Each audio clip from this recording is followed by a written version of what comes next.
Welcome back, everyone. You ever have one of those days where nothing goes right and everything just seems to be conspiring against you?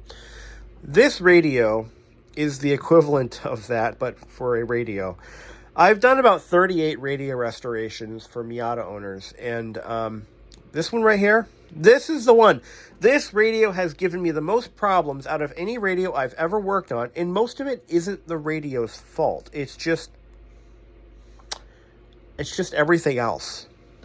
I'll start off by saying what's wrong with it. So this came in from a customer out in Texas for the, it had a faulty rotary encoder, which is pretty typical for this model. In fact, I've got 3 more waiting for rotary encoders as we speak from other parts of the country. The cassette deck needed a service, belts, cleaning, all that stuff. And it needed a CD player, needed to be adjusted, I think, on this model, on this unit, so that it works again. Bluetooth, he wanted Bluetooth on this, so we took care of that as well. Everything seems to be going pretty smoothly. Like I said, the rotary encoders on these are just insanely expensive. You can buy, this is the factory one. This is the one that came out of this radio originally, I think. This rotary encoder costs $70 shipped from Pioneer. And the reason it's so expensive is because of the oddball shaft diameter. There is a version of this that is a universal part. You can buy this from any electronic supply warehouse. It is an Alps rotary encoder. I forget the number of detents it has, but nevertheless, these are readily available for about $16. Here's the problem. The $16 one has a thicker shaft diameter. And the problem with that is, in order to install the factory knob on the universal generic part, I might have to drill out the knob shaft hole. The problem, and this kind of plays into this story in a little bit, the problem is the factory knobs on these were made out of a translucent plastic. I think they were actually double shot with a translucent and a black plastic. The problem is, time is not in the favor of the plastic. Let me clarify that. The plastic is so aged out that if you look at it wrong, it shatters. And you can't just buy these knobs. I only have one left. This one right here. This is a stereo I bought, and I'll get into that in a second. I bought this one for parts. The knobs are impossible to find. And if you break one, you're shit out of luck. Like, totally. You're screwed. Anyway, so I've opted rather to just buy the OEM part and just sell it at cost to the customer. I don't make money on these parts. Just kind of roll it into my overall expense, my overall bill. Anyway, so yeah, I came in for a routine rotary encoder replacement and some additional work, Bluetooth, blah, blah, blah. So I go to pack this thing up for the customer because it was done, and I couldn't find the top cover. Turns out I accidentally lost the top cover. I know exactly what happened to it. It got mixed in with a pile of covers that I was getting rid of from stereos that I no longer have. So I threw the poor guy's cover away. That's totally on me. Totally on me. 100% my fault. Whoops. So I had to make it right. So I actually went out and I did a hunt. I had to hunt for one of these things. I finally found one, and it was expensive. $150 for a radio. That guy right there, that looks like it went through Desert Storm. I mean, the inside of that thing was so full of silt and mud. There's not one usable part inside it. Like, it's done. But I bought it. It's mine. Merry Christmas. So it had a good top cover, so I put it on, slapped it together, put my decal on it, sent it out. Took the knobs off because I know how brittle they are, so I don't want it getting jostled in the packing material, and I don't want any knobs getting broken off because that is entirely possible. And by the way, if you have me repair one of these for you, it will be shipped without knobs. The knobs will be packed in bubble wrap separately. That's just how I have to do them now. Anyway, so he gets it in Texas. He lives in Texas, so he opens the box, and one of the knobs is shattered. Clearly, I didn't pack it well enough, I guess. I mean, I don't know. Whatever. Send the guy another knob, because I have two. Now I have one. Send him a knob, and then he calls me again. The radio doesn't work. Turned it on. The volume control doesn't work. So I'm like, all right, send it back. So here it is. So this poor guy, I mean, like, if it's not one thing, it's another. Missing cover, missing knob. I mean, Jesus Christ. A broken knob. And now this. And I'm looking at it right now. I'm just unboxed. Look at this. Something happened here. The shaft isn't bent. Something happened here. So let's see what we can do. I mean, I'm going to make it right, whatever. I don't care what. At this point, I don't even care what happened to it. I want it fixed. I want the customer to be able to be satisfied and happy with my workmanship. So let's do some investigating. Let's see what happened to it. I know it left this shop in working condition. That I know. I wouldn't have shipped it. And he's very understanding. He's a very kind man. Actually, oh my God. Oh yeah. Oh yeah. I see what happened. The board, it took a hit. A hard hit. The entire board. There's a stress crack here. Shit. What happened to you? Yeah, the board is damaged. It got hit. That's what happened to it. Yep. I know it. I know it now. Now, the question is, can we save it? Now, like I said, I have that parts radio. Now, I don't know how this could have happened because I packed this thing very well. I mean, the radio itself, it was in a cocoon yeah. I don't know how this could have happened. But I can't file a warrant. See, yeah, there's a crack here. There's a crack here. All right, I gotta call this customer. We'll fix it up and we'll call him and tell him what happened. I have another control panel, but I don't trust it. So I have a whole nother board from that parts radio. I don't understand how this happened. I'm just gonna say it. I don't understand this because that would have taken a hard hit, a really hard hit, and it would have caused other damage. This is crazy. What happened to this radio? I mean, did it get dropped? I don't know. All I know is the box that he originally sent it in was very thin, so I gave him a bigger box. Apparently it wasn't a big enough one. But I think we can fix it. But it got hit hard. Yeah, the whole damn board got cracked. Yeah, it got hit real hard. So we have a few things. Yeah, there's a crack. This ground plane here is cracked. And what we'll do is I bet you that's all it is. So we're going to just do a quick, really, there's no other damage. That's crazy. How did that even happen? Whatever. Let's just make it right.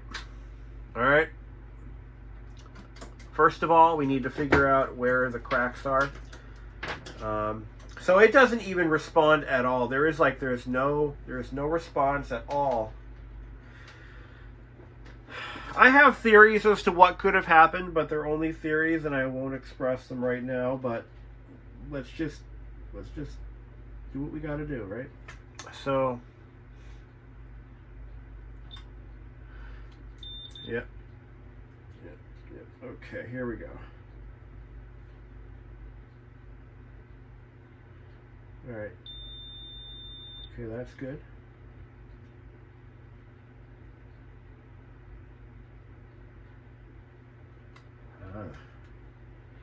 So it looks like there's a crack there. Yeah. Yeah, there should be I should be toning out right now, but I'm not. Okay. Now the ground plane here.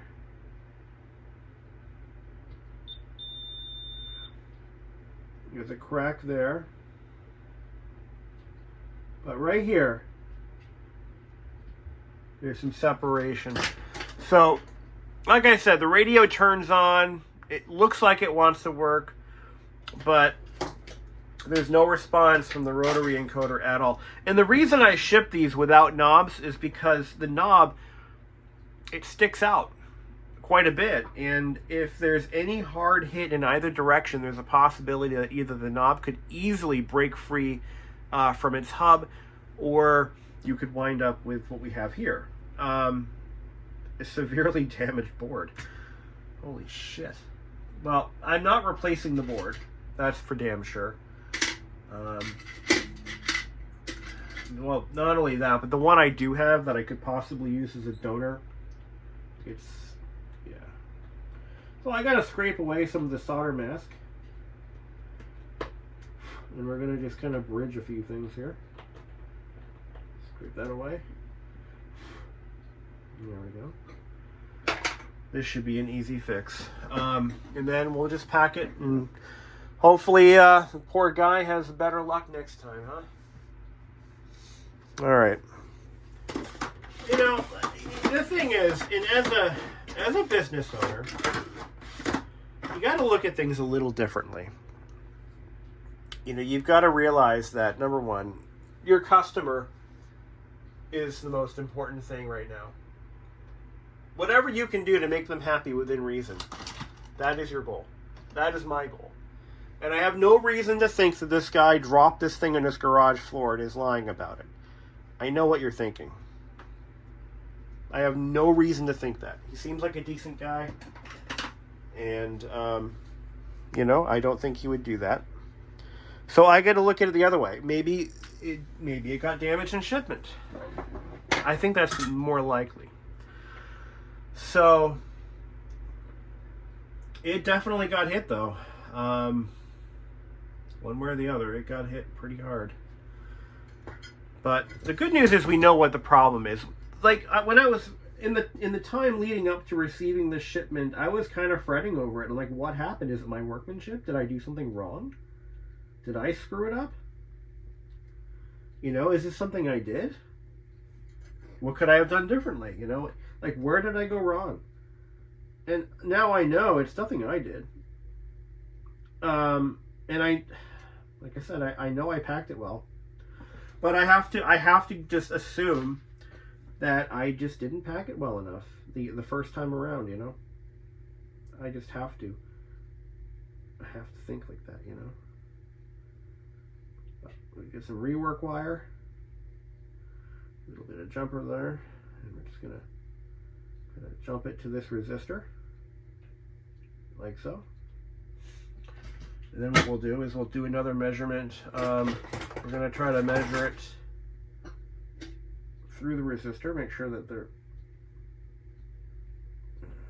side cutters are a little worn, aren't they? Okay, there we go. So that takes care of that. We know the other one's not broken. We know that there's no break here. We've bridged this ground pad is bridged now. Not that it really needed it, but I think it did. I don't think it needed it. But that would do it for sure.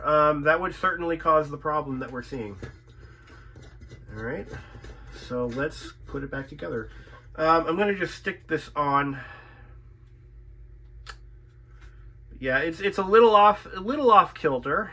Yeah, it got whacked pretty freaking hard.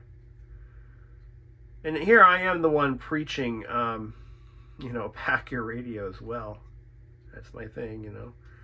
Don't skimp on the packing material. God forbid. I think that'll fix it. Pretty sure. Alright. Yeah, I think that'll do her. Yeah, I think so. We'll have to do another... test everything out again, make sure we're good, and all other aspects. You never can trust your package delivery professionals, let me tell you. You can never trust them. You know, you can pack these things, you can pack your stuff so well that it looks like nothing's going to happen to it. And then, before you know it, here you are. But if I'm honest, here's what I think happened. I think I think that whoever delivered the package or whoever carried it, it got dropped real hard. I mean, real hard. And because of that,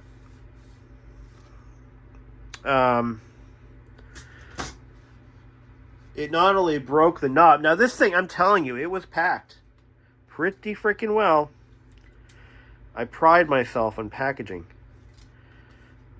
I may not be good at a lot of things, but I can certainly pack a box. You know what I'm saying? But even the display, now this display was clean when it left here.